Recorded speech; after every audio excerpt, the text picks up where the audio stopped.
శ్రీ రేణుక ఎల్లమ్మ తల్లి జ్యోతిష్యాలయం ముఖం లేదా ఫోటో చూసి జ్యోతిష్యం చెప్పబడును. వ్యాపారం, చదువు, ఉద్యోగం, పిల్లల్లో జ్ఞాపక శక్తి, రాజకీయం, ప్రేమ, పెళ్లి, సంతానం, భార్యాభర్తల మధ్య గొడవలు, కుటుంబ సమస్యలు, ఆరోగ్య సమస్యలు, ప్రమోషన్, విదేశీ ప్రయాణం, లక్ష్మీ శాంతి, మనశ్శాంతి, భూ వివాదాలు, కోర్టు సమస్యలు, ఆర్థిక ఇబ్బందులు, కళ్యాణ దోషం, భయం, చేతబడి నివారణ, నరదృష్టి, నాగదోషం, చెడు దోషాలకు 100% పరిష్కారం చూపబడును. స్త్రీ పురుష వశీకరణ 100% గ్యారంటీ. కోయా గురూజీ లక్ష్మణరాజు గారు.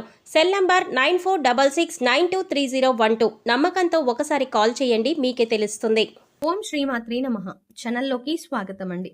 తులారాశి వారి చుట్టూ ఒక దేవత తిరుగుతోంది. అయితే ఆ దేవత ఎవరు, ఎందుకు తిరుగుతోంది, ఆ దేవత అనుగ్రహం కోసం మీరు ఏం చేయాలి, అసలు మీ చుట్టూ దేవత తిరుగుతుంది అనడానికి సంకేతాలు ఏంటి, అలాగే సెప్టెంబర్ 18వ తేదీన మీకు ఏం జరగబోతోంది అనే ఆసక్తికరమైన విషయాలన్నీ కూడా ఈ వీడియోలో మనం వివరంగా తెలుసుకుందాం. కానీ అంతకంటే ముందుగా మీరు కనుక మన ఛానల్ని ఇప్పటి వరకు సబ్స్క్రైబ్ చేసుకోకపోతే సబ్స్క్రైబ్ చేసుకుని పక్కనే వచ్చిన బెల్ ఐకాన్ నొక్కి ఆల్ సెలెక్ట్ చేసుకుంటే మేము ఇలాంటి వీడియోస్ అప్లోడ్ చేయగానే ముందుగా మీకు నోటిఫికేషన్ వస్తుంది. అలాగే వీడియో నచ్చినట్టయితే లైక్ చేసి మీ ఫ్రెండ్స్ అండ్ ఫ్యామిలీ మెంబర్స్లో ఎవరైనా తులారాశి వారు ఉన్నట్లయితే వారితో ఈ వీడియోని షేర్ చేయండి.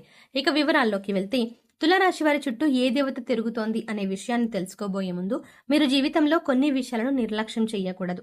ఇలా చేసినట్లయితే కనుక జీవితంలో ఎన్నో కష్టాలని, నష్టాలని ఎదుర్కోవాల్సి ఉంటుంది. కాబట్టి వాటి నుంచి బయటపడడానికి ఆ విషయాలను నిర్లక్ష్యం చేయకుండా ప్రతి అంశాన్ని కూడా ఆచితూచి ఆలోచించి నిర్ణయం తీసుకోవాలి. ఆ విషయాల గురించి మనం వివరంగా తెలుసుకుందాం. ప్రస్తుతం ఉన్న పరిస్థితుల్ని అనుసరించి కొన్ని సందర్భాలలో తోచింది చేసే విధంగా మీరు ప్రవర్తిస్తూ ఉంటారు. అటువంటి పరిస్థితుల్లో మార్చుకోకపోయినట్లయితే జీవితంలో కష్టాలను ఎదుర్కొంటారు. అందుచేత ప్రతి ఒక్క అంశాన్ని క్షుణ్ణంగా పరిశీలించి నిర్ణయం తీసుకోవాలి. ఈ రాశి వారికి జీవితంలో ఒడిదుడుకులు ఎక్కువగా ఉంటాయి. అలాగే అధికంగా శ్రమించి తమ బాధ్యతలను నిర్వహించి ఉన్నత స్థానానికి చేరుకుంటారు. ఈ రాశి వారికి మంచితనం, మానవత్వం అధికంగా ఉంటాయని చెప్పవచ్చు. ఇతరులు కష్టాల్లో ఉంటే ఖచ్చితంగా ఏదో ఒక విధంగా సహాయం చేయాలి అని అనుకుంటారు.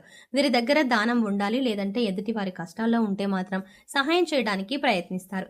ఈ రాశి వారు న్యాయం అనేది ఎవరికైనా ఒకటే అనే ఆలోచన కలిగి ఉంటారు. అందుకే మీకు ఎలా న్యాయం జరగాలి అని కోరుకుంటారో అలాగే ఎదుటి వారికి కూడా వారు నిజాయితీ పరులైతే వారికి ఖచ్చితంగా న్యాయం జరగాలి అని కోరుకుంటారు. ఈ గుణం కారణంగా ఎదుటి వ్యక్తులు మీకు ఆకర్షింపబడతారు. ఎప్పుడూ కూడా ప్రశాంతంగా ఉంటూ జీవితాన్ని ఆనందంగా గడపడానికి ఎక్కువ ఇష్టపడతారు. ఎదుటి వాళ్ళు కష్టాల్లో ఉంటే సాయం చేయడానికి ముందుంటారు.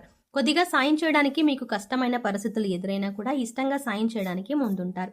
ఈ రాశి వారు ఎదుటి వారిని చాలా తేలిగ్గా నమ్మేస్తారు. కానీ వారు మిమ్మల్ని మోసం చేశారని తెలిస్తే, లేదా వారికి మోసపూరితమైన ఆలోచనలు ఉన్నాయి అని తెలిస్తే మాత్రం వారిని దూరం పెడతారు. అది బంధువులు కావచ్చు, మిత్రులు కావచ్చు, ఎవరైనా సరే వారిని దూరం పెట్టడానికి వెనకడుగు వెయ్యరు. ఒకవేళ నమ్మిన వారి చేతిలో మోసపోయాము అని తెలిసినా కూడా మీరు ఎక్కువగా రియాక్ట్ అవ్వరు. కానీ వారిని మాత్రం శాశ్వతంగా దూరం పెడతారు.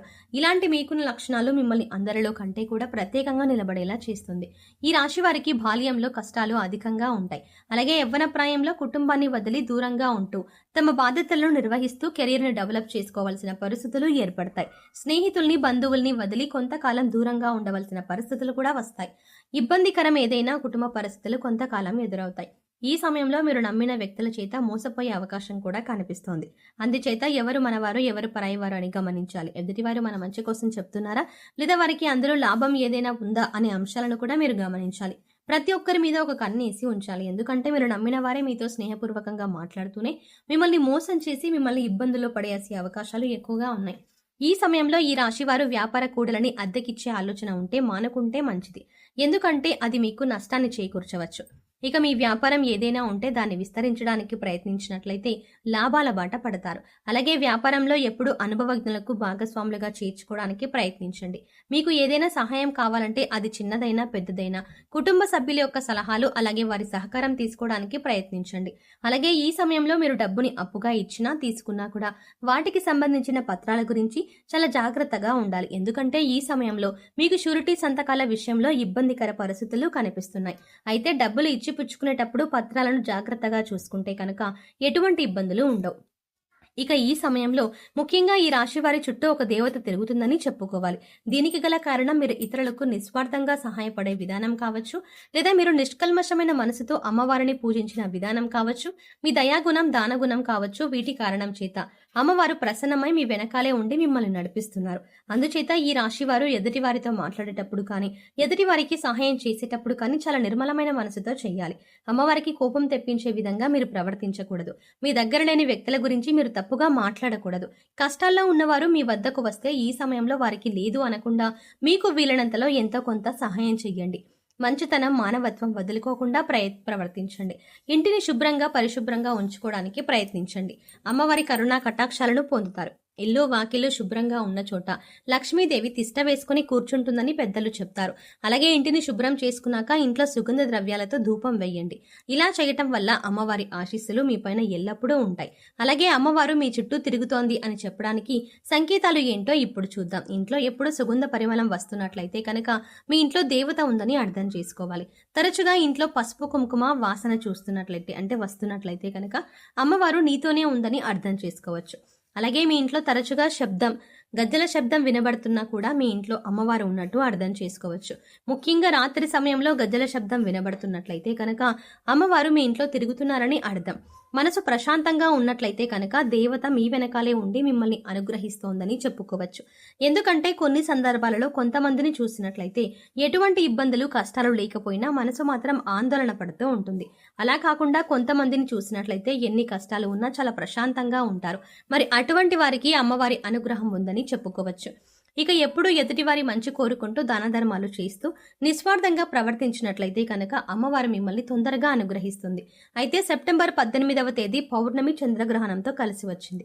ఈ పౌర్ణమి అంటే అమ్మవారికి ఎంతో ఇష్టం. అయితే ఈ రోజున మీరు శక్తి కొలది అమ్మవారికి పాయసం కానీ పులిహోర కానీ చేసి నివేదన చెయ్యండి.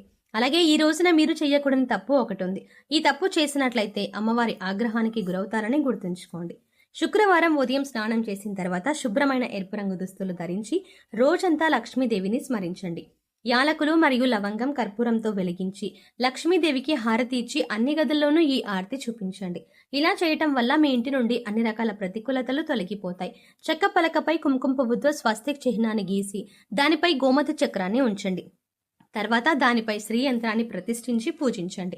పూజ తర్వాత గోమతి చక్రాన్ని మీ పర్సులో లేదా డబ్బు దాచుకునే ప్రదేశంలో ఉంచండి. ప్రతి మంగళవారం ఈ విధంగా చేయడం వల్ల మీ సంపద పెరుగుతుంది. అలాగే మీరు కెరియర్ జీవితంలో విజయాన్ని పొందుతారు. అలాగే మీరు ప్రతికూల శక్తుల నుండి బయటపడడం కోసం ఇంటి గుమ్మం దగ్గరకు ఆవు వస్తే ఏదైనా మీకు శక్తి కొద్ది గ్రాసం పెట్టి 3 ప్రదక్షిణలు చెయ్యండి.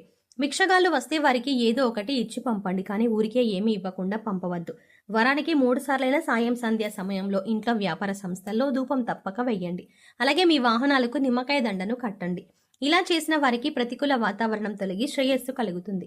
ఈ రోజున మద్య మాంసాలకు దూరంగా ఉండండి. ఎవరిని దూషించకండి. ఇలా చేయటం వల్ల మీరు చిక్కుల్లో పడే అవకాశం ఉంటుంది. మీ చుట్టూ అమ్మవారు తిరుగుతుంది అన్న విషయాన్ని గుర్తుంచుకోండి. ప్రతిరోజు దీపారాధన చేయండి. మీ ఇష్టదైవ నామస్మరణ చేస్తూ ఉండండి. రోజుకు ఒక్కసారైనా సరే మీరు కనకధార స్తోత్రం చదువుకోవడానికి ప్రయత్నించండి. చదవటానికి వీలు కాకపోతే కనీసం వినడానికి ప్రయత్నించండి. ఇలా చేయటం వల్ల అమ్మవారి కరుణా కటాక్షాలతో అద్భుతమైన ఫలితాలు పొందుతారు. సో చూసారు కదండి, తులారాశి వారి చుట్టూ ఏ దేవత తిరుగుతోంది, తులారాశి వారికి పౌర్ణమి చంద్రగ్రహణంతో కలిసి వచ్చిన రోజున ఎటువంటి ఫలితాలు పొందుతారు, అలాగే మీ చుట్టూ ఉన్న దేవతను ఏ విధంగా గుర్తించాలి, దేవతను ప్రసన్నం చేసుకోవడం కోసం మీరు ఏ పనులు చేయాలి అనే అంశాలను ఈ వీడియోలో మనం వివరంగా తెలుసుకున్నాం కదా. ఈ వీడియో మీకు నచ్చినట్లయితే లైక్ చేయండి. అలాగే మీ ఫ్రెండ్స్ అండ్ ఫ్యామిలీ మెంబర్స్లో ఎవరైనా తులారాశి వారు ఉన్నట్లయితే వారితో ఈ వీడియోని షేర్ చేసుకోవడం మాత్రం ఎట్టి పరిస్థితుల్లో మర్చిపోకండి.